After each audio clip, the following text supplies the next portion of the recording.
My fellow ex-Muslim YouTuber IntrovertedSmiles recently uploaded a video, Ali Dawah and Adam Saleh offering me clout, my response. And I wanted to reply to some of the things he said. Intro is a good guy. I think he's coming from a good place. He's the type of person who cares about doing the right thing, and so he makes self-critical videos from time to time. As a movement or as a community of ex-Muslims, we do need to listen to stuff like this. This is your friendly neighborhood ex-Muslim Abdullah Samir, and here's my response.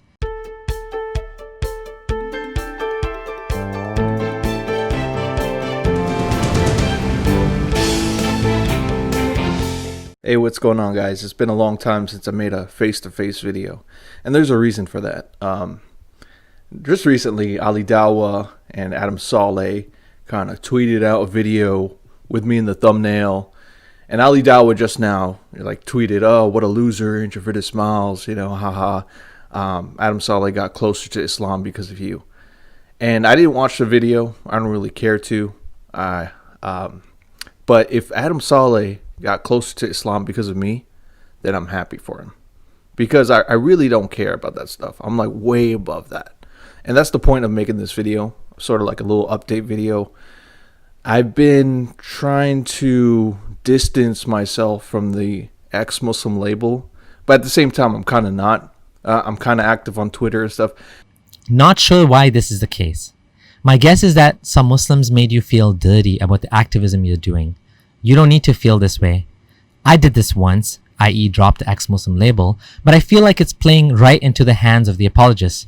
They don't want to normalize dissent. We need to do this. We need to be proud and say, I'm not Muslim and there's nothing wrong with that. And the reason for that is because there's a part of me that wants to be there for people that want to leave Islam and not feel isolated and have low self-esteem and feel like they can't, get anything done in life. I want to give them that confidence to say, hey, I'm here, Great. Keep it up. I think you're doing fantastic. But at the same time, as far as being part of that group, I don't really want to, because I don't feel the group is intellectually stimulating for me. And that's just the honest truth. It comes full circle, like being in Islam.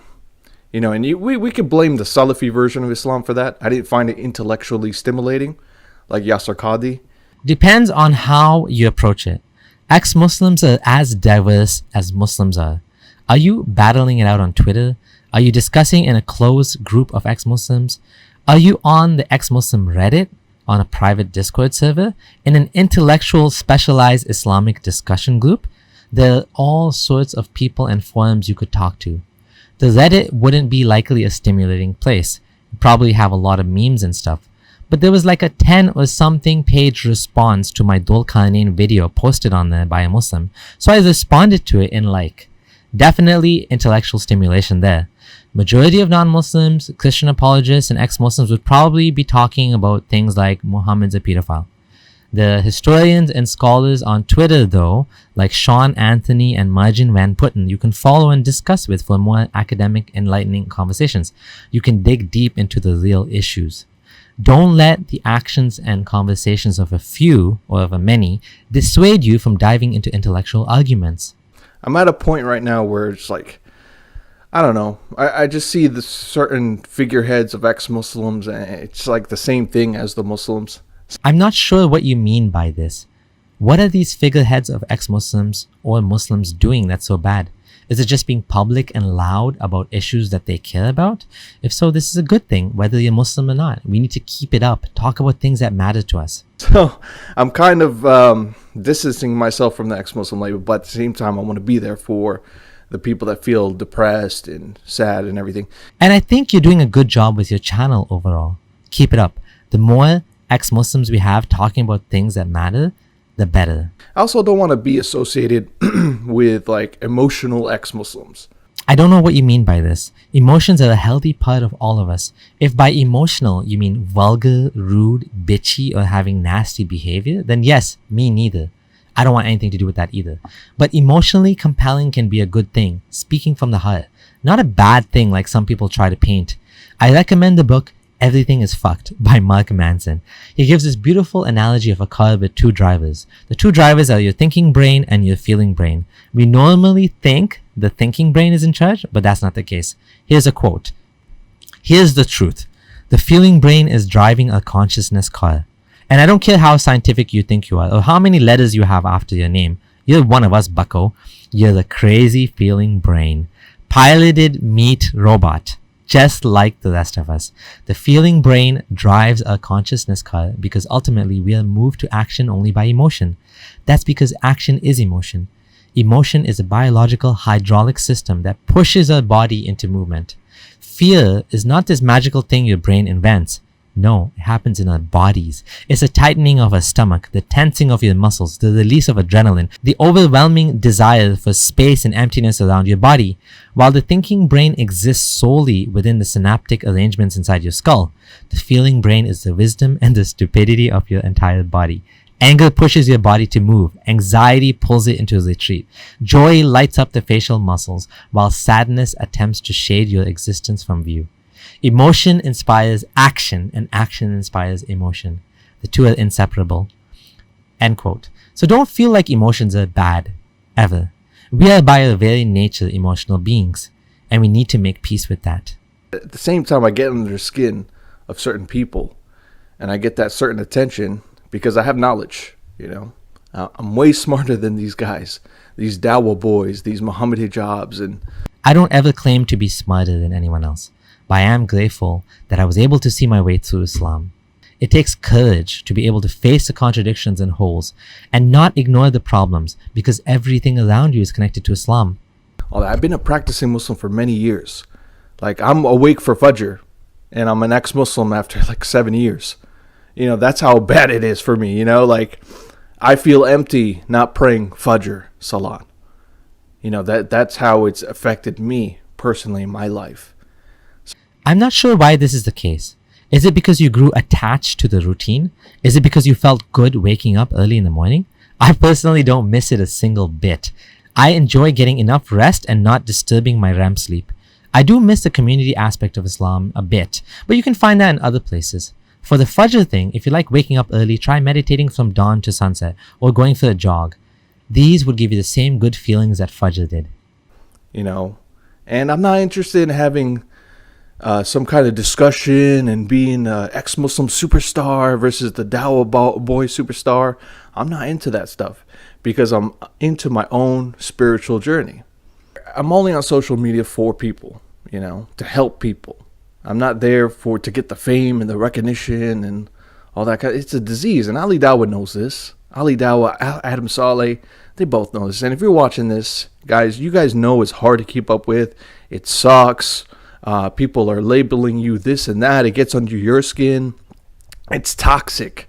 You're surrounded by bots, and then you gotta fulfill these bots. You gotta make these bots happy.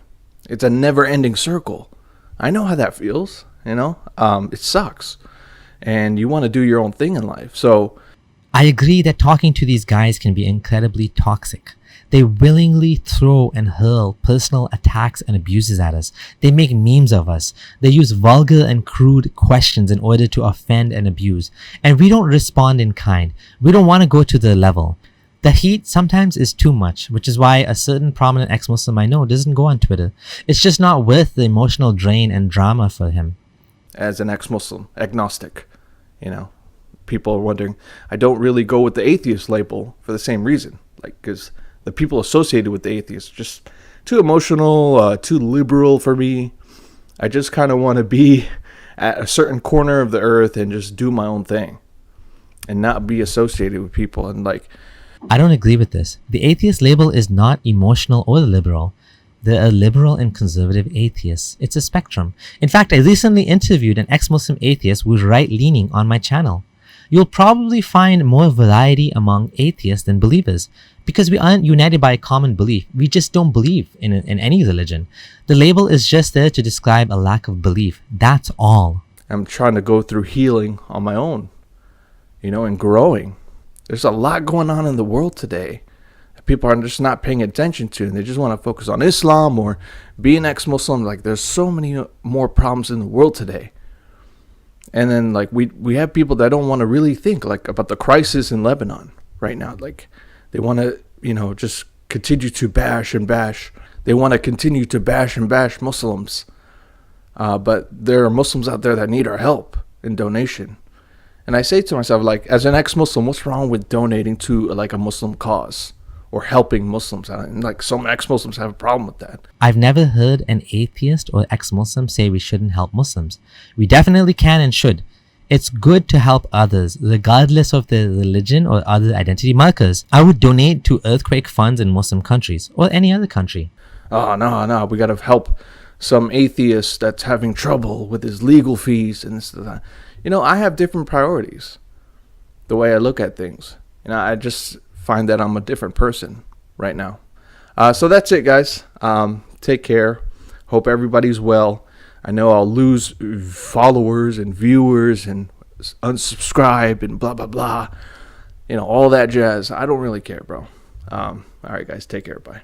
The atheist who needs help in the Muslim country is often a minority in grave danger. I spoke to a Somali ex-Muslim man in Kenya who goes by the name Hassan, who was physically attacked and almost killed after his cousin exposed him as an atheist. He tried lying, he tried pretending, he tried saying that he was a Muslim, but they didn't believe him no matter what they did, and they almost killed him with a big rock hitting on his head. He needs our help, and so I helped him. It shouldn't be a problem to help atheists. It doesn't matter if the atheist is Muslim, just like it shouldn't be a problem to help anybody no matter what their religious belief are. Surely every person's life is valuable. The atheist or Christian life is just as valuable. And if they are in trouble, we should help them. We live in a world where there are too many causes that need us. Environmental, political, religious, animal rights. We need to pick and choose. And as long as everybody picks something in the world to improve, we will be better off. Those of us who choose to help atheists, it's because we might sympathize with them and understand the difficulty they're going through. Same with an LGBT individual who is at risk of being murdered, or even a Muslim individual who needs to escape persecution. For example, I've spoken about how China is abusing the Muslim Uyghur people and how we need to speak against this and fight this. Them being Muslim did not prevent me in any way from speaking on their behalf. In fact, I have a long list of videos and posts that you could reference about Muslims I've stood up for. I left religious tribalism behind. I don't care who you are. If you need my help and you are legitimately oppressed, and I can do so, I will consider your cause. I don't think this is a reason to step away from the ex-Muslim label or the community. I agree that using a label is playing identity politics, but it helps with awareness. And we still live in a world where leaving Islam can be punishable by shunning, by physical and family abuse, or even worse, death in some cases. So I'll continue to use the label to let people know that I'm not Muslim anymore. My friend, do keep up the good work, but take breaks. Take time for yourself. Avoid dealing with individuals who are toxic. If Ali Dawah and Muhammad Hijab or anyone else is being abusive, either them or the followers, do what feels right and feels good to you and block them. Focus your energy on positive stuff. You don't need to justify anything to these Dawah guys or anyone else. If making videos is enjoyable, then do it. If not, don't bother. Stay well, my friend. This is your friendly neighborhood ex-Muslim Abdullah Samir signing out.